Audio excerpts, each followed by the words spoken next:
Assalamualaikum warahmatullahi wabarakatuh. Nama saya Jakia dengan NIM 4243210035 dari kelas PSKM 24A.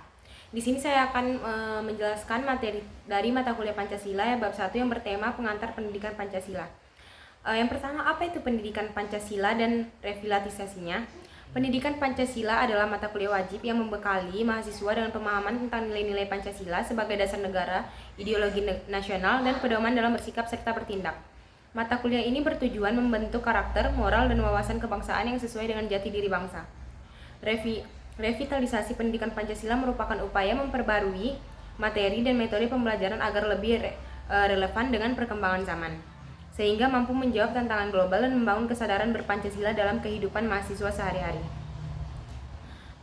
Lalu dinamika dan tantangan pendidikan Pancasila. Yang pertama, dinamika pendidikan Pancasila itu bersangkutan dengan perubahan kurikulum dari Orde Lama, Orde Baru, hingga reformasi. Dan tantangan pendidikan Pancasila itu kurangnya minat generasi muda terhadap isu ideologi, pengaruh globalisasi dan budaya asing, serta penyebaran hoaks dan polarisasi politik. Lalu, apa pentingnya mata kuliah pendidikan Pancasila? Yang pertama, menguatkan jati diri dan karakter kebangsaan, lalu menjadi dasar dalam berpikir, bersikap, dan bertindak. Lalu mengembangkan kemampuan mengambil keputusan moral, menjadi pedoman dalam kehidupan bermasyarakat, berbangsa, dan bernegara. Yang terakhir, membentengi mahasiswa dari radikalisme, intoleransi, dan disinformasi. Lalu, apa itu landasan dan dasar-dasar pemikiran pendidikan Pancasila?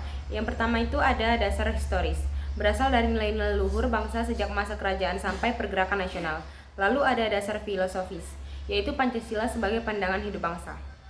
Dan ada juga dasar sosiokulturasi, bersumber dari budaya dan tradisi masyarakat Indonesia yang beragam. Dan yang terakhir ada dasar yuridis, yaitu UUD 1945 sebagai sumber hukum tertinggi. Lalu kerangka konseptual pendidikan Pancasila. Yang pertama, mengkaji Pancasila sebagai ideologi bangsa dan negara, lalu memahami nilai dan moral Pancasila dalam konteks kehidupan modern, lalu mengembangkan karakter yang selaras dengan sila Pancasila. Dan yang terakhir, penerapan Pancasila dalam berbagai bidang politik, ekonomi, sosial, budaya, dan teknologi. Lalu visi dan misi pendidikan Pancasila ini, visinya membentuk manusia Indonesia yang berkarakter Pancasila, religius, humanis, demokratis, dan nasionalis. Misinya mengembangkan pemahaman kritis terhadap ideologi Pancasila, lalu menanamkan nilai-nilai dasar bangsa dalam kehidupan nyata, lalu menguatkan integritas dan sikap kebangsaan di era global, dan mengintegrasikan pembelajaran nilai dengan perkembangan ilmu dan pengetahuan.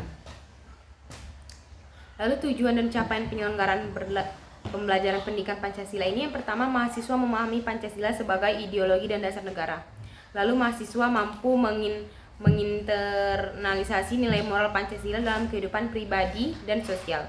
Lalu mahasiswa juga mampu memecahkan masalah berbasis nilai Pancasila dan mampu bersikap toleran, demokratis, dan bertanggung jawab. Dan yang terakhir, bisa meningkatkan kemampuan berpikir kritis terhadap isu bangsa. Lalu kesimpulan dari materi bab 1 ini, pendidikan Pancasila merupakan mata kuliah penting yang membentuk karakter dan wawasan kebangsaan mahasiswa melalui pemahaman nilai-nilai Pancasila. Mata kuliah ini tidak hanya menanamkan pengetahuan, tetapi juga menguatkan sikap dan perilaku sesuai jati diri bangsa. Revitalisasi pendidikan Pancasila diperlukan agar pembelajarannya tetap relevan dengan perkembangan zaman dan mampu menjawab tantangan global serta menumbuhkan kesadaran berpancasila dalam kehidupan sehari-hari. Terima kasih.